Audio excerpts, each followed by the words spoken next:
and welcome. Tonight, FCT High Court orders the Department of State Service to grant lawyers and family members of Mr. Godwin Emefiele immediate access to the suspended CBN governor in its custody.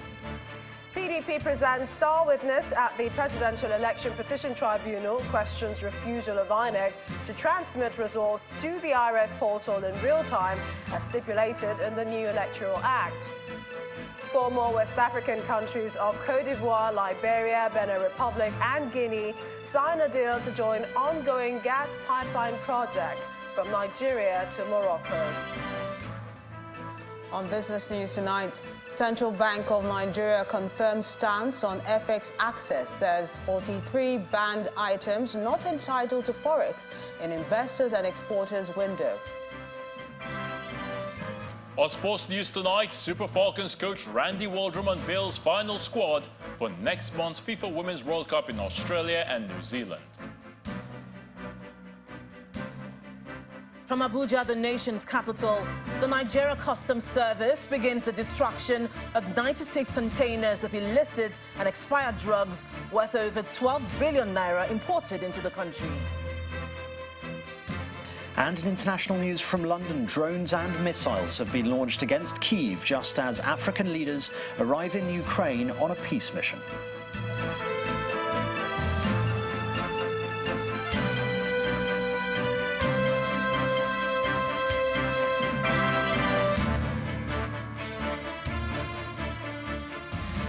From the courtroom, and Abuja High Court, presided over by Justice Hamza Muazo, has ordered the Director General of the Department of State Service and the agency to immediately grant unrestricted access to the suspended central bank governor, Mr. Godwin Emefiele, by his lawyers and family members. The order is predicated on an application by counsel to Mr. Emefiele, Joseph Daudu, who informed the court that he has written letters to the DSS for the purpose of taking further instruction from him, but the DSS has refused to respond to the application. Lawyers to the DSS and the Attorney General of the Federation, who is the third respondent, informed the court that the DSS does not have the penchant for refusing such a request and that it is wrong to do so. They gave the assurance that the security service would abide by the order of court and grant access to the listed lawyers and family members of Mr. Emefiele to see him. The lawyers, however, prayed for extension of time to file their respective responses to the originating motion, which was granted, and the suit adjourned till Tuesday, June the 19th, 2023, for hearing of the substantive suit. A former senator representing Kogi West, Dino Melaye, has said that as the chief collation officer alongside several other collation officers of the People's Democratic Party across the country, he decided against signing election results because the process was full of irregularities in several places. Mr. Melaye, who was the star witness of the PDP under cross-examination in court, questioned the refusal of the Independent National Electoral Commission, INEC, to transmit the results of the polling unit to the IREF portal in real time, as stipulated in the new Electoral Act. Our correspondent Dele Omoyeni reports on today's proceedings at the Presidential Election Petition Court. The Presidential Election Petition Court again reconvenes for another sitting as the People's Democratic Party and the Labour Party are still calling witnesses. As the councils to the various parties settle down, the proceedings begin with the Labour Party calling 3 witnesses. The first witness is a professor of mathematics who revealed under cross-examination that he analysed the results of the elections across the country, but used those of Benue and Rivers as the test case based on available data from the IREF portal and from EC8As, and concluded that the election results were flawed. However, when asked who he believes won the election, he said he could not say. The Labour Party further called 2 more witnesses from 2 media organizations who gave evidence in respect of videos played in open court from their mediums, where the national chairman of INEC said results of the polling unit will be transmitted to the IREF portal in real time on the day of elections. The counsel to the APC then asked if they were familiar with a report in one of the national newspapers 3 days to the elections, where the INEC chairman stated that transmission of results may no longer be possible. Both of them denied any knowledge of such. The court then adjourned the case of the Labour Party till Monday next week and took a 2-hour break. When the court resumed in the afternoon, it was the turn of the People's Democratic Party, who called its star witness and chief coalition officer of the party at the presidential elections, Mr. Dino Melaye. Mr. Melaye, who is the 22nd witness the PDP is calling, insists under cross-examination by various counsels to the petitioner and respondents that as long as INEC failed to transmit the results of the polling units in real time, the law has not been complied with. Hence, the presidential election results cannot stand. After the court adjourned, counsel to the PDP briefed the media on the day's proceedings. You see, our witness is a very experienced person, a legislator, and who played a key role in the legislation, which is the subject matter of this case. And you see how he gave evidence of the innovation by the new Electoral Act, which is this aspect of electronic transmission of results. And that is the bone of contention. Now, the Independent National Electoral Commission, INEC, today presented some documents before the court at the request of the Council of the People's Democratic Party, PDP. However, the counsels to President Bola Tinubu and the All Progressives Congress objected that these documents could not be admitted before the courts as evidence.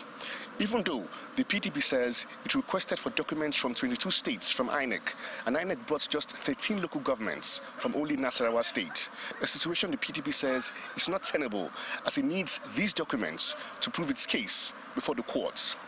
From the Presidential Elections Petitions Courts, Dele Omoyeni, Channels Television News. Staying with the judiciary, the National Judicial Council, NJC, has agreed that 7 judges that were accused of engaging in sundry acts of corruption be investigated. This decision was taken by the council, which is statutorily empowered to discipline erring judicial officers in the country, after its 2-day meeting held on June the 14th and 15th. It says it has set up panels to probe the judges. Meanwhile, the council has recommended the appointment of 9 candidates to the Court of Appeal bench, 27 other judicial officers, after considering its interview committee report at a meeting presided over by Chief Justice of Nigeria, Justice Olukayode Ariwola. In a statement, the Council's Director of Information, Sojioye, notes that the report, which contains a list of 37 candidates, recommended the nominees to President Bola Tinubu for validation. They also include candidates for President of the Customary Court of Appeal, Delta State, 3 judges of the Benue State High Court, 5 judges of the Delta State High Court, 8 judges of the Edo State High Court, and 4 judges of the Katsina State High Court. Away from the judiciary, the National Economic Council has set up an ad hoc committee and given them 2 weeks to look into 2 scenarios suggested by the National Salaries, Wages and Income Commission on how to alleviate the suffering facing Nigerian workers following the removal of fuel subsidy. A statement from the Office of the Vice President, Kashim Shatima, notes at the first NEC meeting chaired by the Vice President after its inauguration by President Bola Tinubu, the Chairman of the Commission, Mr. Ekpo Nta, suggested that the national minimum wage be reviewed to reflect present-day realities and a cost of living adjustment allowance costing 702.9 billion naira be created to mitigate the impact of the subsidy removal on workers. NEC also gave an update on the country's accounts, noting that the excess crude account stands at $473,754.56, stabilization account at 26.6 billion naira, while the natural resources fund stands at 96.9 billion naira.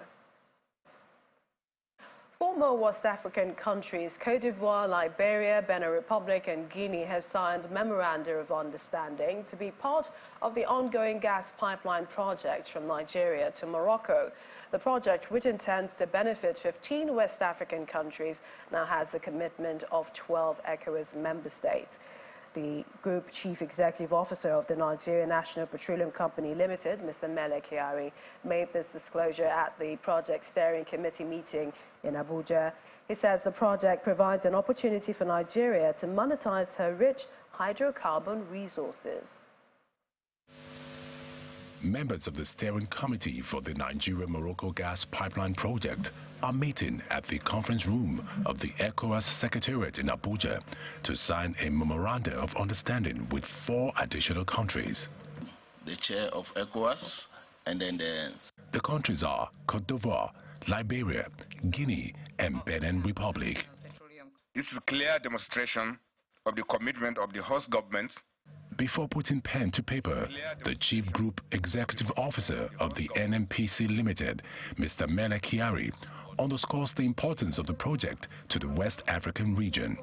As a commercial enterprise, NNPC sees this project as an opportunity to monetize our abundant hydrocarbon resources by expanding access to energy to support economic growth, industrialization, and job creation across the African continent and other geographies.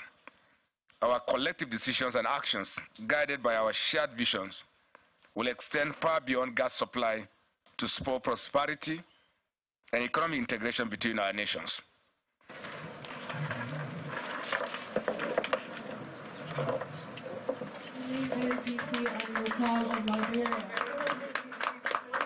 The Nigeria-Morocco gas pipeline project is an extension of the West African gas pipeline project, which intends to run across 15 ECOWAS member states and later extend to Europe. Many of the participants at this meeting believe in the viability of the project. The study showed that the project is viable in terms of bankability. So now it's private sector that we are waiting to come to fund that project, and the estimate cost is almost $30 billion. As you know, this important project, the strategic one, was launched by the 2 high leaders, His Majesty King Mohammed VI and the President Buhari, and it is an important project for our African region because it is a project who will integrate all this area with more than 13 countries. It will accelerate the access to electricity for all the people in this region. It will be a tool to increase industrialization and make the economic and development of this area of our continent. The Nigeria-Morocco gas pipeline project is projected to go up between $25 and $30 billion, and it is to be driven by public-private partnership. And the Vice President, Senator Kashim Shatima, is apologizing to Nigerian Muslims over his comments on the leadership contest in the National Assembly. The Vice President, who explained that he was quoted out of context, says he has no ill will against Islam. In an interview with BBC Hausa, Senator Kashim Shatima says he made the comments in the best interest of Nigeria, being privy to some intelligence he cannot disclose to the public. He added that the trajectory of Nigerian politics today made it pertinent for people in leadership positions to come out and warn against divisions and disunity in the country. Mr. Kashim Shatima's comments last week stirred serious controversy, especially on social media, that drew criticisms to his personality.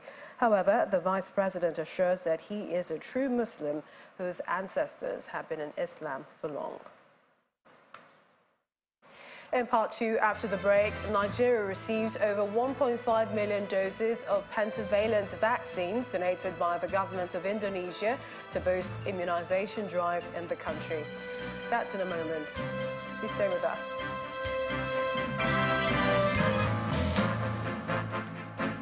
Welcome back. If you've just joined us, you're watching the news at 10, coming to you live from Channels Television. Here's a reminder of our top stories.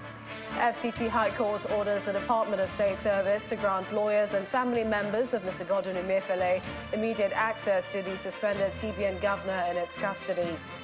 PDP presents star witness at the Presidential Election Petition Tribunal, questions the refusal of INEC to transmit the results to the IRF portal in real time as stipulated in the new Electoral Act. 4 more West African countries of Côte d'Ivoire, Liberia, Benin Republic and Guinea signed deal to join ongoing gas pipeline project from Nigeria to Morocco. And drones and missiles have been launched against Kyiv just as African leaders arrive in Ukraine on a peace mission.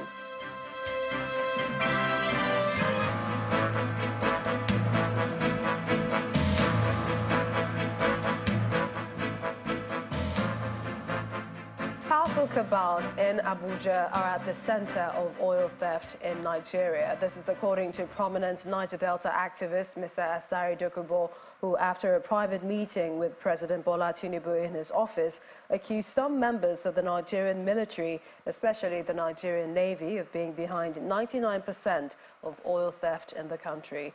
Mr. Dokubo, who assured the president of zero oil theft in his administration, also lent his voice on the arrest of Mr. Nnamdi Kanu, asserting that releasing the self-acclaimed IPOB leader will be tantamount to rewarding criminality.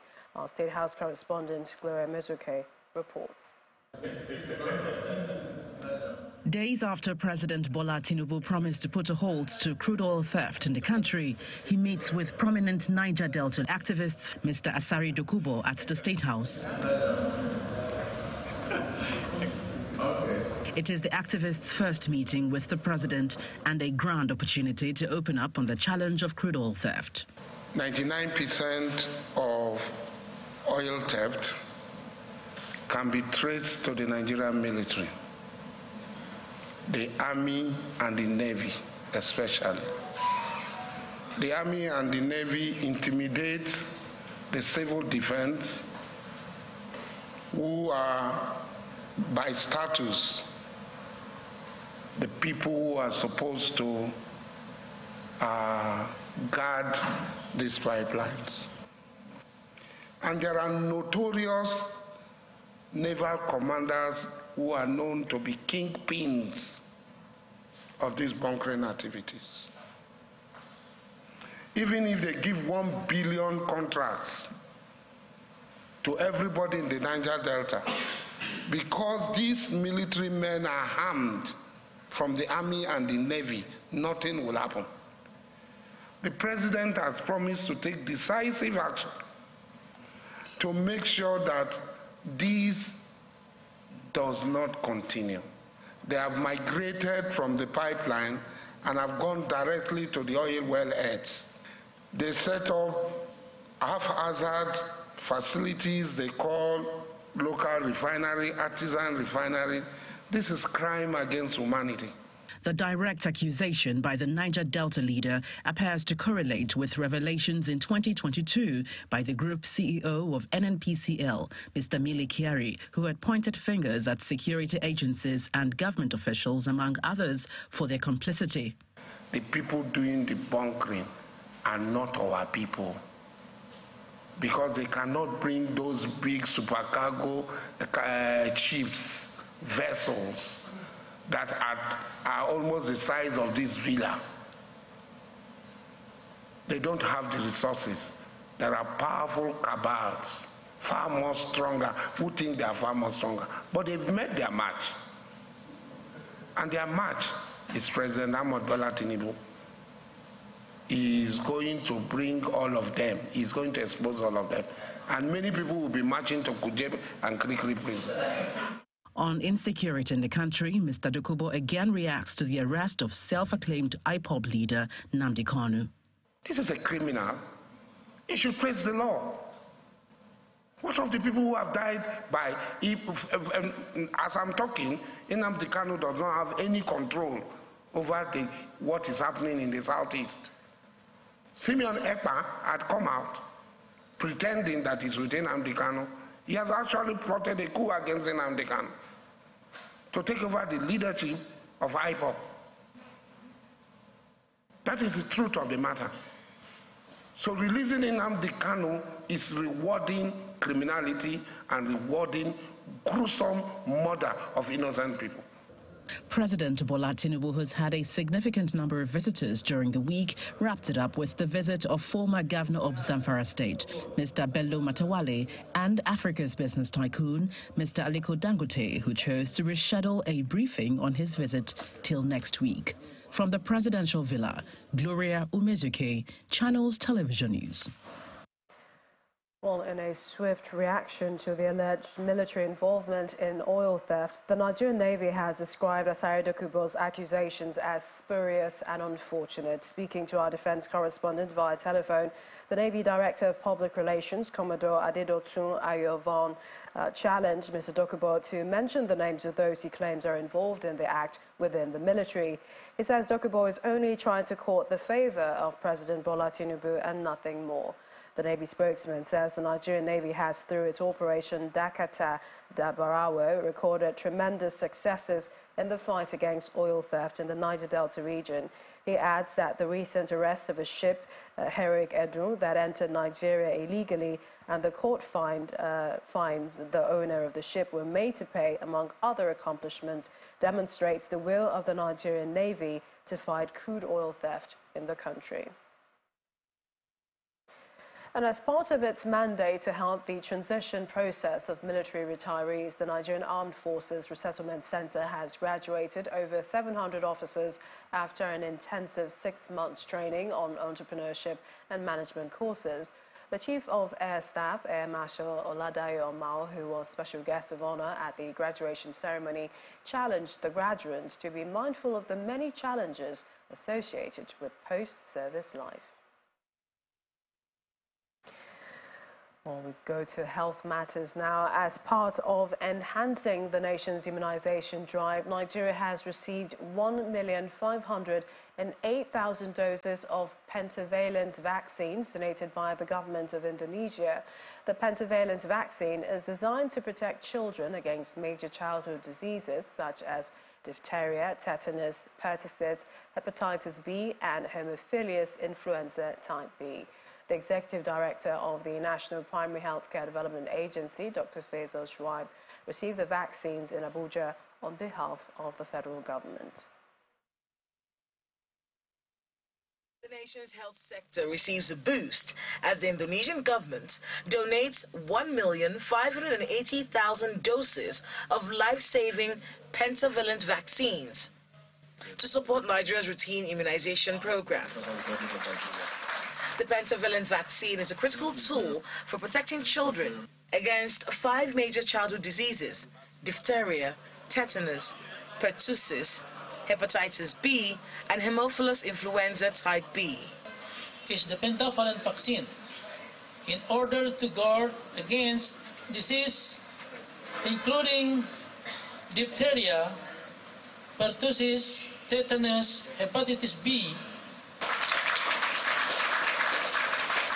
All these donations are to improve the healthcare system and increase immunization coverage for every child in Nigeria to grow up safe and healthy. Nigeria is in dire need of vaccine to close the gap of zero-dose children, and we believe your contribution will go a long way as Nigeria is accelerating to close that gap. It's very important for us, especially the UN agencies, to show that we fully support the avenue of South-South collaboration.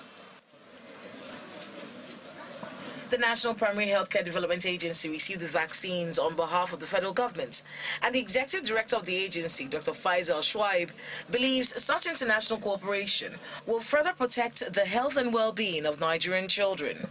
We will be guided by 3 fundamental principles: accessibility, equity, and efficiency.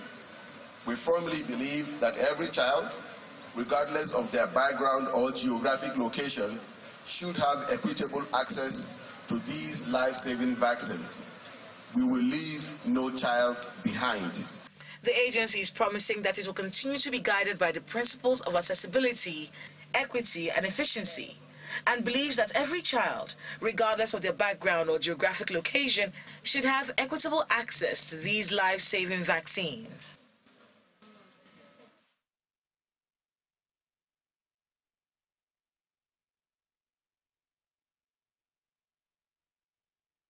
And 200 billion naira, that's the total sum of money that has been spent so far on preparations for the 2023 census, and that's according to the National Population Commission.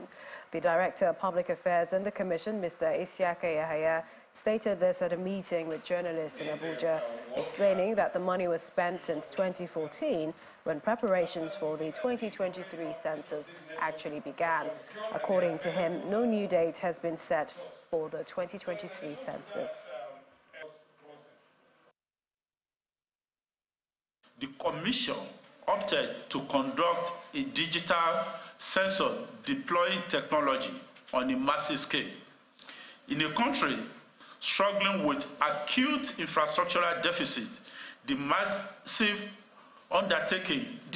undertaking cannot come cheap, but at a huge cost. Yes, it is true that the 200 billion has been spent on preparation for the 2023 census so far.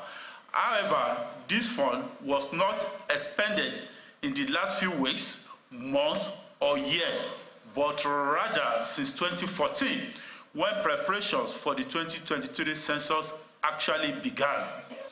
Major cost elements in the EAD project include the acquisition of high-resolution satellite imageries of the entire land area of Nigeria and equipment, deployment of logistics across the country, and training and deployment of tens of thousands of hard workers for several months to carry out the field operation. All these were paid for and heavily too. Another major cost element of the 2023 census is the series of tests carried out by the Commission to determine the appropriateness or otherwise of the methodology, processes, and systems being put in place for the exercise. The Commission procured a total of 810,000 PDA for the 2023 census. Given this huge number, the item was procured in phases, and a significant proportion of these mini computers have been procured, configured, and now stored in the central bank offices across the country. Still ahead on the news at 10, Central Bank of Nigeria confirms stance on FX access, says 43 banned items not eligible for Forex in investors and exporters window. We have that on Business News. Do join us again.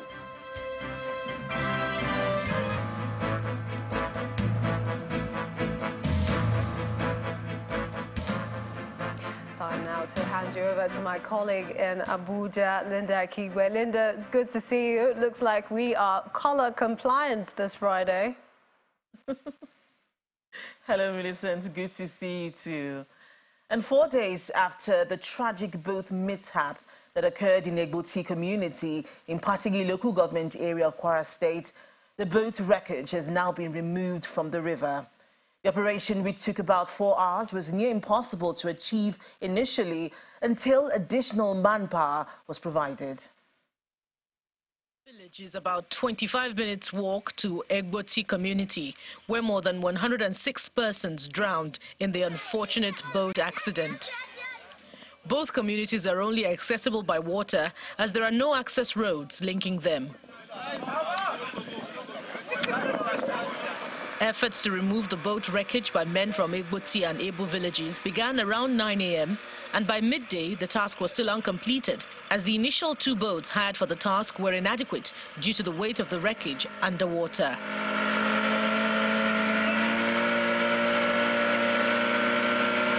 The team had to wait another 2 hours for 2 more boats to be hired, while they were also joined by additional 47 men before they could complete the exercise.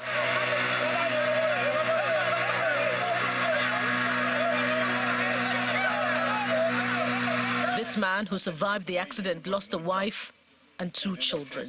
After we see her say the children they go down, we tell them say some people they hear the When they swim, make they jump.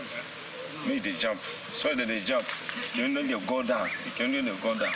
After they go down, now we can't jump with one of my son.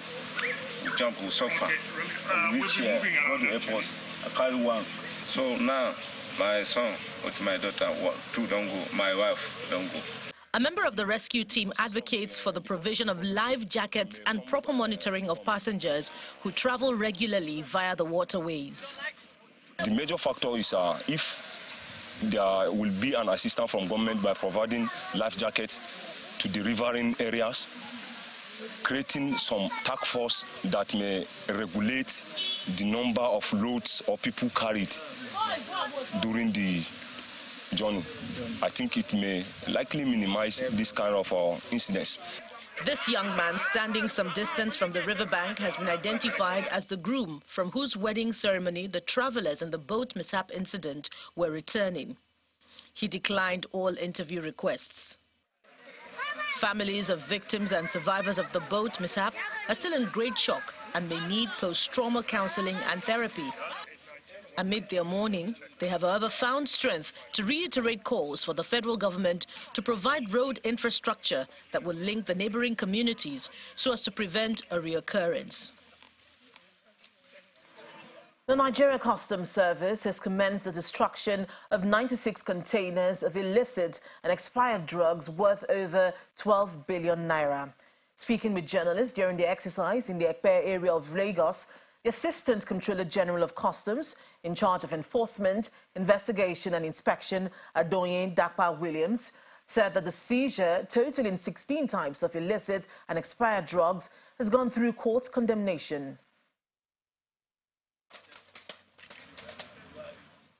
A lineup of containers with various brands of illicit and expired drugs ready for destruction in the Ekpe area of Lagos State. Some of the items here are tramadol tablets, codeine cough syrup, diclofenac tablets and injections, black cobra tablets, sildenafil citrate tablets and chacapane extra tablets, among others.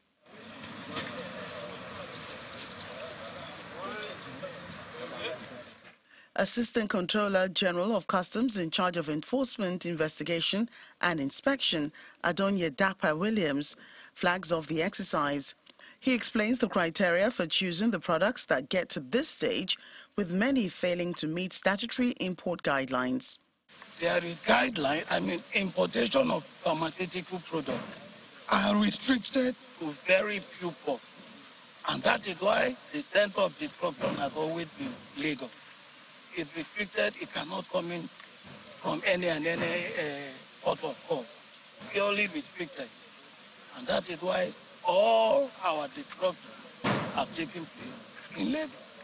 Mr. Dakpa Williams speaks further on the modalities of the exercise and the choice of the Southwest. For destruction today, products that fail to meet the statutory import guidelines. The aforementioned items have all been condemned by court of competent jurisdiction with a duty paid value of 12,895,571,288 naira. These containers were apprehended by our operatives because of performing their statutory function at the people. Through this destruction, we are discouraging the importation and consumption of this item. Also in attendance are the Head of Investigation and Enforcement Directorate of NAFDAC, Jamila Ashiru, officials of the National Drug Law Enforcement Agency, and officials of LOMA. Traders along the Ring Road 3 Lube Federal Housing Authority in Abuja, site of the proposed electricity corridor of the Transmission Company of Nigeria, have been given till Friday, June the 23rd, 2023, to vacate the area for their safety and relocate to other designated markets. The Director of Development Control for the FCT, Mr. Mukhtar Galadima, told the traders in his office in Abuja that the demolition of the area was slated for June the 19th, but following an appeal for an extension, the demolition has now been extended. And more work needs to be done in the campaign for diversity, equity and inclusion, especially in multicultural societies. This is the view of legal practitioner and diversity ambassador Pearl Moses. Although she believes it's important to maximize one's potential, she stresses the need for organizations and business owners to set aside stereotypes and give room for equal participation and representation on key board positions. She was speaking with Channels Television's anchor, Ijeoma Onyato. The truth of the matter is that as a Nigerian, I never really thought of myself as black, and that might make you laugh because I'm clearly black. But in Nigeria, we thought of ourselves as Nigerians and thought of ourselves as aspirational people, hardworking people. But I didn't necessarily present as black per se. When I started to do my professional roles in the UK, I found very often that that was what people would notice or talk about. And I spoke to a very lovely chap, Jerry, when I was in my Law Society days. And at one point in time, when I said to him, listen, I'm more interested in expertise than in what color my skin is or whether there are people of other ethnicities in that sort of a way. And he said to me, he said, Paul, you know, the truth of the matter is, no matter how brilliant you are, anytime people look at you, the first thing they'll see is a black woman. And he said, if we look behind us, who else is coming? And, you know, his words kept on ringing in my head. And after a while, I started paying attention. I'd be in certain rooms, I'd see, you're the only person of color in this space. You're the only person of any diversity necessarily in this particular space. And I realized that actually it wasn't enough to be excellent if nobody else was coming or if nobody else was being represented. To catch the full interview with Pearl Moses, do watch Diaspora Network on Saturday at 7:30 p.m. And that's all from Abuja. Back to Millicent for the rest of the news. Thanks, Linda. Now to some company news. Tingo Foods PLC is already hitting the ground running as it begins construction of its billion-dollar food processing facility, expected to be operational in the next 24 months, creating over 12,000 jobs, as well as boosting agricultural value chain in Delta State. It targets the production of various food products from rice to chocolates and beverages, in addition to other plant-based ingredients and additives. This came to the fore during a guided tour of the project site in Ishepe village and Niocha North local government area of the state. The management of Tingo Foods PLC, as well as other dignitaries, begin the day with a courtesy visit to the palace of the Obi of Onichugbo, His Royal Highness Obi Victor Chukwuemalieze. They're here to familiarize themselves with the traditional ruler of the community, as well as seek his cooperation in seeing that the construction of a billion-dollar processing facility is completed in due time. The project will sit on this 40 hectares of land and will be constructed in two phases, with phase 1 covering 18.9 hectares and phase 2 covering 22.1 hectares of land. Presently now, Tingo, the relationship between Tingo and Afan has gone far to an extent that Tingo has started funding our production line.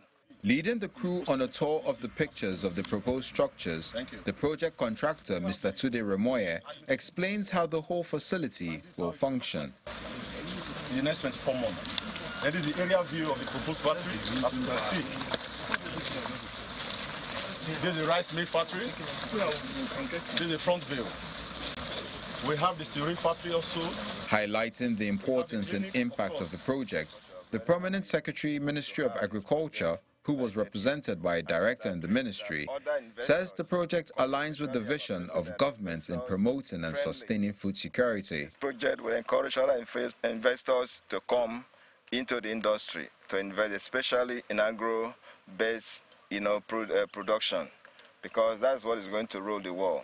For the management of Tingo PLC, there are high hopes that this will bridge the gap between the farm gate and direct consumers, as well as increase exports to earn forex for the country. the thing is, when you actually see it into reality, you see dreams coming out and giving real work to real people. I can see hundreds of people going to be working here and a lot of people being able to live off this. But also for the millions of farmers that we're going to be able to bring their food and their produce and their vegetables and their fruit and be able to turn them into food that will be a value add. Instead of exporting stuff or it being wasted, all of a sudden we've got a place where there's going to be real market in this country. Having kicked off with the groundbreaking ceremony in February this year, Tingo Foods PLC is now fully on site in order to meet up with the 24 months deadline for completion of the project. AXA Mansard Health, a leading insurance provider, has launched the One Health Medical Center for Nigerians in Lagos. The company says the facility will help incentivize healthcare providers to offer high-quality care as they will be reimbursed for their services. Limited availability of affordable health care is one issue that many Nigerians are grappling with, and leading insurance provider AXA Mansard is launching this One Health Medical Center to close the healthcare gap in the country. CEO AXA Africa Health says the aim is to become the largest healthcare network in the country, while the country manager and medical director, One Health, speaks on the awareness plan. We have here for you a medical center, not for the wealthy, but one that has been made and fine-tuned for the majority. In the first phase of our expansion, we expect to open 3 more similar centers in the next couple of years. This is only the first one. And we hope that this is only the beginning, because we expect further investments in the country to grow our footprint as we aim to reach beyond Lagos to become the largest network of medical services in the country. The CEO, AXA Mansard Health, Tope Adeniyi, stresses that the launch would tackle maldiagnosis, among others, while President, Medical Women Association of Nigeria, Ibironke Sudainde, brings a goodwill message from the Lagos State Governor. As we felicitate with One Health Medical Center on this significant achievement, let me urge you to remain committed to your philosophy of focusing on total wellness, which includes preventive care, helping people to keep fit, and helping patients get the best of Medicare benefits. AXA One Health, they call it, powered by AXA, has come with a world-class facility to Nigeria, and it's not going to only serve Nigeria. Very soon, West African nations will be flocking to Nigeria. We're going to have reverse drain. Money will be returning to Nigeria where it actually should be. And I want to announce even to the government that, so you have seen Jackpot, you will soon see Jackpot there. Digital X-ray here, and we'll go through the... Then, a tour of the newly inaugurated medical center, which is a one-stop healthcare solution with 2 operating theaters, several consultation rooms to laboratories, and a pharmacy. AXA Mansard says the facility will reduce the health-related financial burden, especially for the low and middle-class individuals. Is it not working? Time for business news now. Here's Melinda Kilami.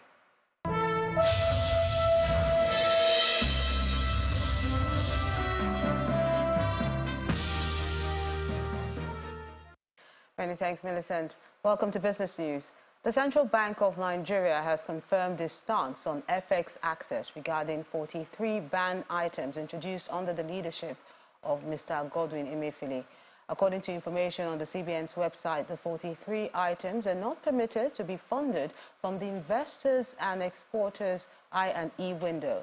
This suggests that the government will continue with import substitution to keep protecting the local market. The Naira appreciated today in the I&E window as it closed at 663 Naira 4 kobo to $1 against its Thursday's close of 702 Naira. The final trading session for the week closes in negative territory as investors continue to take profit. For the details, here's Will Ibong.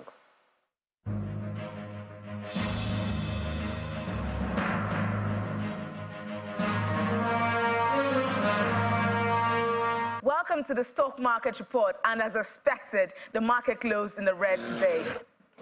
Sustained profit taken by investors triggered a 0.33% decline from the oil share index, shaving off about 106 billion naira from the market's cap. All key sectors we track were in negative territory. The banking and oil and gas indexes took quite some beating today. Rule of the market, though, it doesn't always stay up. As you can see, it's lower turnover as the activity chart is a sea of red. You know, not a lot of numbers to crunch when compared to yesterday's close, but we did have those stocks that fought their way to the top regardless.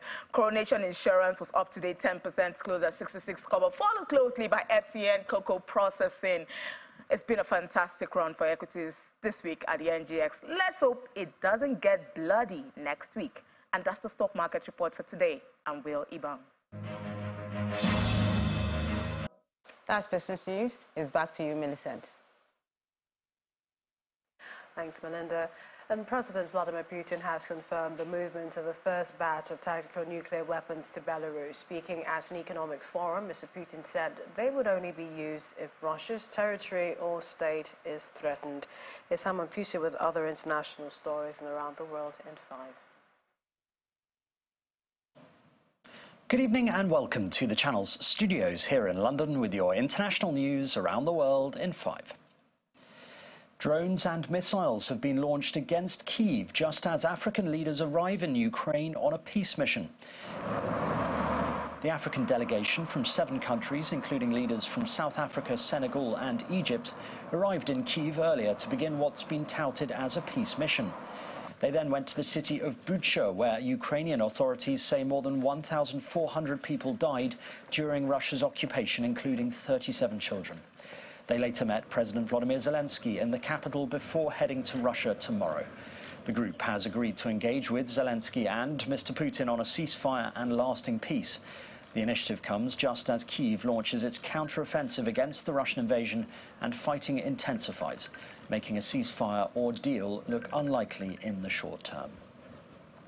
NATO defence ministers have met in Brussels for a second day of talks to prepare the upcoming Vilnius Summit of Leaders, which will discuss support for Ukraine and security guarantees. Opening the meeting, Secretary-General Jens Stoltenberg said he expected leaders to discuss boosting ammunition supplies from industry and a commitment to higher defence spending. They're also set to discuss how best to assure Ukraine's security until it can join the military alliance. Today, we will prepare the ground for the NATO summit in Vilnius, where leaders will take decisions to further strengthen our deterrence and defence. We will review our updated plans for the defence of Europe. We will take steps to ensure our industrial base can meet higher demand, and we will develop a new, more ambitious defence investment pledge, which I expect will set 2% of GDP as a minimum to invest in defence. A deadly tornado has swept through a northern Texas town, killing 3 people and injuring dozens more. Perryton, which is near the Oklahoma border, appears to be the centre of an intense storm system that has carved its way through the south. Surrounding areas are sending emergency crews to assist the town, home to about 8,000 people. A further 75 people have been taken to hospital. Tropical cyclone Biparjoy has made landfall in India's western Gujarat state close to the Pakistan border, unleashing powerful gusts of wind that has ripped up trees and toppled electricity poles.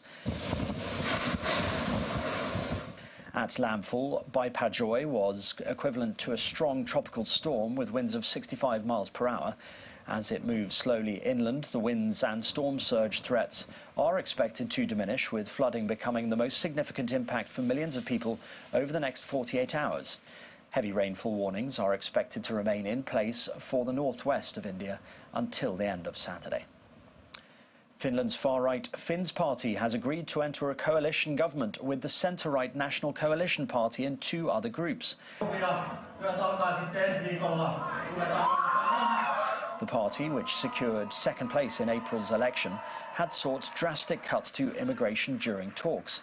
The minority language Swedish People's Party and the Christian Democrats will be the other 2 parties in government. The new coalition sees outgoing Prime Minister Sanna Marin and her centre-left party ousted from government. The National Coalition Party came first in the election, winning 48 seats. And Pope Francis has arrived at the Vatican after having been discharged from Rome's Gemelli Hospital 9 days after he underwent surgery to repair an abdominal hernia. The 86-year-old left hospital in a wheelchair, waving to reporters and well-wishers at the main entrance as he was taken to a waiting car. Before returning to the Vatican, the Pope stopped to pray at the Basilica of St. Mary Major, a stop he makes before and after every trip abroad.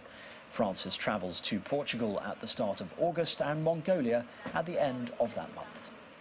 And that's your international news around the world in 5. Now back to the Channel's studios in Lagos.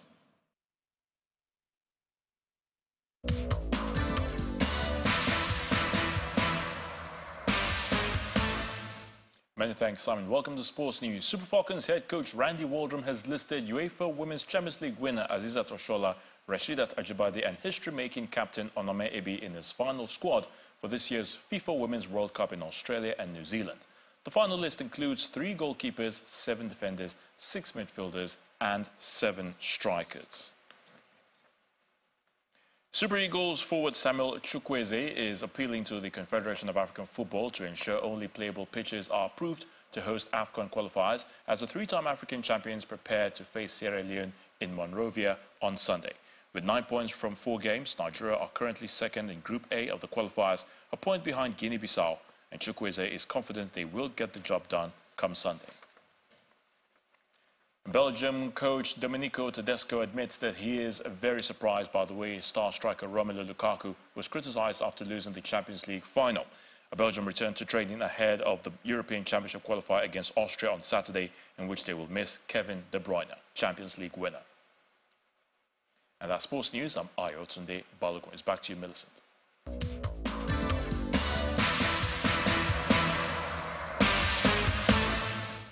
Thanks, Ayotunde. And the main news again. The FCT High Court ordered the Department of State Service to grant lawyers and family members of Mr. Golden Emefiele today immediate access to the suspended CBN governor who is in its custody. That's the news at 10 tonight. Thank you for watching. I'm Millicent Walker. Enjoy your weekend.